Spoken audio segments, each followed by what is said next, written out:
మనతో మాట్లాడడానికి Congress party media incharge సామ రామ్మోహన్ రెడ్డి ఉన్నారు. అన్న చెప్పండి, ఇంతకుముందు ప్రధాని మోడీ మాట్లాడుతూ రాహుల్ గాంధీకి మరోసారి అంటే 100 సార్లు ఎన్నికల్లో పోటీ చేసినా కూడా 100 సార్లు ఓటమి ఎదురైతే అని చెప్పేసి కూడా కొన్ని కామెంట్ చేయడం జరిగింది. అస్సాంలో బహిరంగ సభలో మాట్లాడుతూ నరేంద్ర మోడీ గారికి వయసుతో పాటు మెదడు భ్రమించినట్టుంది. రాహుల్ గాంధీ గారు ఈ దేశానికి ప్రధాన ప్రతిపక్ష నాయకుడు. పార్లమెంట్లో రాహుల్ గాంధీ గారు మాట్లాడితే తప్పించుకొని పారిపోతున్నటువంటి నరేంద్ర మోడీ గారు జనాలలోకి వచ్చి తిరిగి ప్రశ్న లేనటువంటి వాతావరణాన్ని పెట్టుకొని ఇట్లాంటి అవాకులు చెవాకులు పేలడం తప్ప అంతకుమించి పెద్ద సాధించింది ఏం లేదు. ఆయన ఈ యొక్క మాటలు అహంకారాన్ని చూపిస్తున్నాయి తప్ప ఒక బాధ్యతాయుతమైనటువంటి ప్రధానమంత్రి హోదాలో ఉన్నటువంటి నాయకుడు మాట్లాడేటటువంటి మాటలు కాదని నేను గుర్తుంచుకోవాలి. ఎందుకంటే ఎప్పుడైతే ఆయన యొక్క స్థాయి దిగజారి ఆయన మాట్లాడతాడో ప్రజలు దాని మీద స్పందించడం మొదలు పెడతారు. ఇన్ని రోజులు మీడియా ముందుకు రాకుండా ముఖం చాటేసినటువంటి ప్రధాని నరేంద్ర మోడీ గారు ఈరోజు ప్రజల్లోనే ఈరోజు ఉత్తరం నుంచి దక్షిణం దాకా, దక్షిణం నుంచి ఉత్తరం దాకా దేశ సమస్యలు మొత్తం కూడా తెలుసుకున్నటువంటి రాహుల్ గాంధీ గారు, ప్రజల మధ్యలో బతుకుతున్నటువంటి రాహుల్ గాంధీ గారు, ప్రజా సమస్యలను అడ్రస్ చేస్తున్నటువంటి రాహుల్ గాంధీ గారిని అకసుతో మాట్లాడుతున్నటువంటి దాని లెక్కనే నేను తీసుకుంటా తప్ప దానికి పెద్ద ఏం లేదు. నువ్వు నిజంగానే ఆత్మనిర్భర్ భారత్ అన్నావు, మేక్ ఇన్ ఇండియా అన్నావు, తర్వాత చెప్పనించుకా ఛాతీ అన్నావు. అది చెప్పనించుకా ఛాతీ కాదు, అది పెద్ద గాలిబుడుగానే గుండు చూతోటి ఇట్లా పొడిచి ట్రంప్ అనేటోడు పొడిస్తే అది పేలిపోయింది అన్న సంగతి ప్రజలకు మొత్తం ఈరోజు తెలుసు. ఒకప్పుడు ఉన్నటువంటి ఆ కరిజ్మా ఈరోజు నరేంద్ర మోడీ గారికి లేదు. Very sad to say that is a failed prime minister. అంటే ప్రపంచ దేశాలన్నీ విశ్వగురువుగా అవతరించారు, మనం భారతదేశం కూడా అని చెప్తున్నారు. అంటే విదేశాలలో ఉన్న ఈ దేశంలో ఉన్న బీజేపీ ఓడి వాట్సాప్లో తప్ప విశ్వగురు అని చెప్పి ప్రపంచ దేశంలో కీర్తించినటువంటి ఇంకొక నేత పేరు చెప్పు చెప్పు ఇప్పుడు చెప్పు.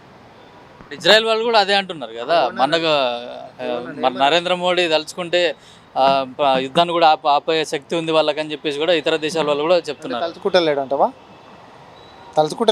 ఏంది చెప్పు, నువ్వు చెప్పు. తలుచుకుంటలేడా అంటే వేరే దేశాలలో మనం ఎందుకు ఏలు పెట్టాలని సప్లై ఊకుంటున్నట్టు, వాళ్ళు కొట్లాడుకుంటే మనకేందని ఊకుంటున్నట్టున్నారు. వాళ్ళు కొట్లాడుకుంటే మనకేందనా? ఇప్పుడు మనము చిన్నపిల్లల లెక్క మాట్లాడుకొని ఉండదు బస్తీలలో, అర్థమైందా? దేశ రాజకీయాలు వేరు, ప్రపంచ రాజకీయాలు వేరు. ప్రపంచ రాజకీయాలు అని అన్నప్పుడు ఇరాన్ మీద ఆ ఇరాన్ యొక్క అధ్యక్షుడిని చంపేసినప్పుడు బాంబు పెట్టి అసలు ఎట్లాంటిది ఒక ఇన్ఫర్మేషన్ లేదు, ఇంటర్నేషనల్ కోర్ట్ లేదు, ఇంకోటి లేదు. ఒక బాంబు పెట్టి చంపేసినప్పుడు స్వయం ప్రతిపత్తి మీద సార్వభౌమత్వంతో మెలుగుతున్నటువంటి ఈ యొక్క భారతదేశం ఏదైతే ఉందో కనీసం తప్పుని తప్పు అని ఖండించేటటువంటి ధైర్యం చూపించాల్సినటువంటిది. కనీసం ఒక చావుని ఖండించలేనటువంటి పిరికిపంద చర్య నరేంద్ర మోడీ గారు చేసిండ్రు. అదే ఇరాన్ ఎప్పుడైతే మనం 2008 ఆర్థిక కష్టాలలో ఉన్నప్పుడు ఆదుకున్నటువంటి ఏకైక దేశం అలా. అంతేకాదు జమ్మూ అండ్ కాశ్మీర్ ఇష్యూ వచ్చినప్పుడు ముస్లిం దేశాలు మొత్తం కూడా ఒకటైపోయి ఒక తీర్మానానికి వచ్చి అన్ని ముస్లిం దేశాలు గిట్ట ఒక తీర్మానం చేస్తే కాశ్మీర్ పైన నిర్ణయం ఏది తీసుకుంటే దానికి కట్టుబడి ఉండాలని ఒత్తిడి వచ్చినప్పుడు ఇరాన్ మాత్రమే భారతదేశం పక్షాన్ని నిలబడ్డది, కాశ్మీర్ భారతదేశాన్ని అని చెప్పి నిలబడ్డది. మరి ముస్లిం దేశం అయినటువంటి ఇరాన్ అయినా కష్టాలలో ఉన్నప్పుడు మనల్ని ఆదుకున్నటువంటిదైనా, లేకపోతే కాశ్మీర్ వ్యవహారంలో ఒక పక్షం భారతదేశ పక్షం నిలబడి కొట్లాడినటువంటిదైనా, ఇవన్నీ మనం మర్చిపోయి కనీసం బాంబేసి చంపేస్తే ఖండించలేనటువంటి పరిస్థితికి మనం పోయినామా? కనీసం శ్రద్ధాంజలి వహించలేనటువంటి పరిస్థితికి పోయినామా? చూపిస్తావు నరేంద్ర మోడీ గారిది ఖండించినట్టు, శ్రద్ధాంజలి వహించినట్టు? ఎవరికి భయపడుతున్నావు? దేనికి భయపడుతున్నావు? ఈరోజు నిజంగానే నీకు యుద్ధం ఆపేటటువంటి ధైర్యము, యుద్ధం ఆపేటటువంటి సత్తాన గిట్ట నీకుంటే నీ ప్రజలు ఈరోజు ఆర్థిక సంక్షోభంలోకి నెట్టివేస్తున్నటువంటి పరిస్థితులు వస్తూనే ఉన్నాయి. సిలిండర్లు దొరకక, ఒక పక్క గ్యాస్ దొరకక, ఎల్పిజి దొరకక ఆటోలు మొత్తం ఈరోజు వందలాది ఆటోలు బంకుల ముంగట ఉన్నాయి, బంకులు బంద్ అయిపోయినాయి. ఇవన్నీ కష్టాలు లేకుండా ఉండాలంటే మరి ఆపరాదు. ఇజ్రాయెల్కి చెప్పరాదు, నువ్వే అంటున్నావు కదా ఇజ్రాయెల్కి చెప్తే ఆగేసేస్తుంది అని చెప్పేసి. నీ ప్రజల కోసం చెప్పు, అవుతుందేమో చూద్దాం. ఇగో ఇవన్నీ ఎంత తగ్గించుకుంటే అంత మంచిదబ్బా. విష ప్రచారం అనేటటువంటి సొంతని మోసం చేస్తే కొంపలు మనమే కొల్లే రైతుని ఆల్రెడీ చూస్తూనే ఉన్నాం. మోడీ చొరవతోటే ఇప్పుడు షిప్లన్నీ కూడా హార్మోజ్ జలసంధి దాటి మనకు వస్తున్నాయి.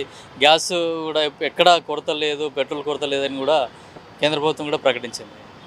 ఒకటే అడుగుతా, గ్యాస్ కొరత లేదు కదా, ఎల్పిజి అంటే గ్యాసే అని అయితే నమ్ముతావా?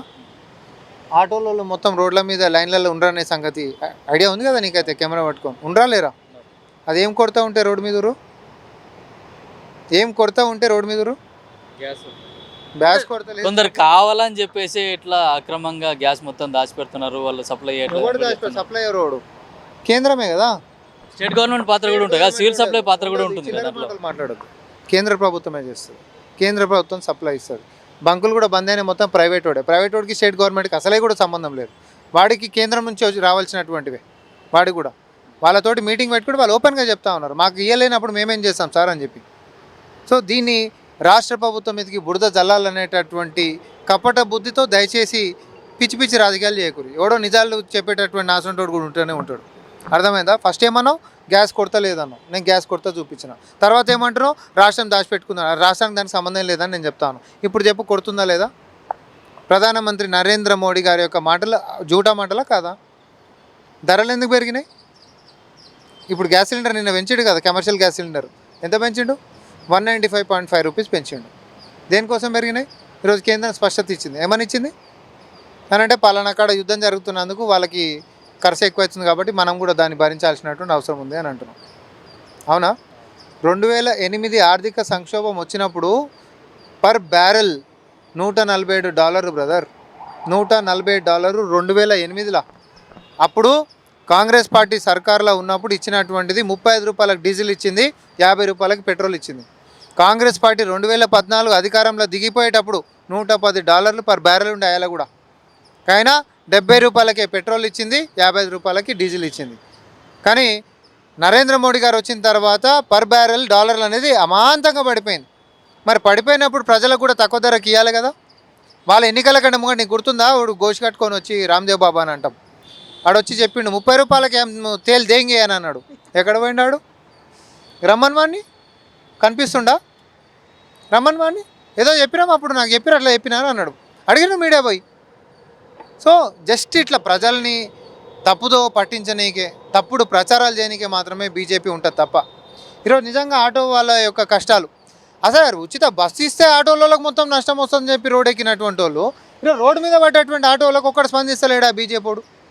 వానికి మద్దతుగా బీఆర్ఎస్ వాడు. కెమెరాలు కిందోటి పక్కనోటి ఈ స్టాండ్ కోటి వెనకాలోటి పక్క ఆటోలకించోటి పెట్టేసేసి ఆటో వాళ్ళకి అన్యాయం జరిగిపోతుంది, ఉచితంగా మహిళలకి రవాణా కల్పిస్తానని అన్నాడు. ఎల్పిజి లేకపోతే ఆటోలలో రోడ్డు మీద పడ్డారు, ఒక్కడు స్పందిస్తలేడు. మరి ఇప్పుడు బీజేపీ స్పందించదు ఎందుకంటే వైఫల్యం వాళ్ళది కాబట్టి, బీఆర్ఎస్ స్పందించదు ఎందుకంటే బీజేపీ దోస్తు కాబట్టి. ఇంతకు మించి వేరేది లేదు. ఆనాడు ఈనాడు ఏనాడైనా కూడా కష్ట సమయాలలో కూడా వచ్చి ప్రజల పాటు ఆదుకున్నటువంటిది కాంగ్రెస్ పార్టీయే, భవిష్యత్తులో కూడా కాంగ్రెస్ పార్టీయే ఉంటుంది. ఇక అహంకారంగా ప్రధానమంత్రి గారు మాట్లాడితే ఆయనకే మనం మొదలు పెడదాం. ఒకప్పుడు ఉన్నటువంటి కరిజ్మా ఈరోజు లేదు. నేను మళ్ళీ చెప్తా ఉన్నాను, ఎవరు ఆయనకు విలువ ఇజ్జత్ ఇవ్వడిస్తలేడు. ఎందుకంటే ట్రంప్ చేసినటువంటి వ్యవహారంతో పహల్గామ్ అని చెప్పి పాకిస్తాన్ ఒడిచొచ్చి మనోళ్ళని చంపేసేస్తే మనం యుద్ధం అని చెప్పి ఇంత ఎత్తుని చెప్పి ఎగిరి పెడితే, నేను యుద్ధం ఆపమన్నా దెబ్బకి నరేంద్ర మోడీ ఆపిండని వాడు ప్రపంచం మొత్తం పోయి కోడ ఎక్కుస్తే కనీసం ఖండించినవా? అబద్ధం అని చెప్పినవా? ఎవరికి భయపడుతున్నావు మోడీ గారు? ఇదే ఇందిరాగాంధీ గారు అదే అమెరికాకు పోయి అదే వాళ్ళ ప్రెస్ కాన్ఫరెన్స్లో ఆ మట్టి మీద మేము అమెరికాని ఒక మిత్రుడి లెక్క చూస్తున్నామే తప్ప బాస్ లెక్క చూస్తలేము, మా యొక్క విషయాలలో అంతర్గత వ్యవహారాలలో జోక్యం చేసుకునేటటువంటి దాన్ని మేము స్పందించామని చెప్పి ఈస్ట్ పాకిస్తాన్ వ్యవహారం వచ్చినప్పుడు మాట్లాడింది. ఏ పాకిస్తాన్ అయితే మనం 2 ముక్కలు చేసి బంగ్లాదేశ్ అని చెప్పి స్వాతంత్రం కల్పించినాము. గట్లుంటుంది ధైర్యం అంటే. వాళ్ళ గడ్డ మీదకి పోయి వాళ్ళకే వార్నింగ్ ఇచ్చి రావడం, ఫోన్లో చెప్పంగానే వార్ ఆపేసేసి, ఫోన్లో చెప్పంగానే ఇండియా అమెరికా ట్రేడ్ డీల్ చేసేసేసి, ఫోన్లో చెప్పంగానే రష్యాకెంచి తేలు కొనుక్కుంటూ బంద్ చేస్తామని చెప్పి, ఫోన్లో చెప్పంగానే ఆపేసినటువంటి వెనుజులాకెంచి కొనుక్కుంటామని చెప్పి ఎవరిని ఖ్యాతి తగ్గిస్తున్నావు? You are representing this country. మీరు ఏ తప్పు చేసినా అది దేశం మీద ప్రభావం పడుతుంది. ఈరోజు ప్రజలు పడుతున్నటువంటి ఇక్కట్లకు మొత్తం కూడా ప్రధానమంత్రి గారి యొక్క వైఫల్యమే కారణం.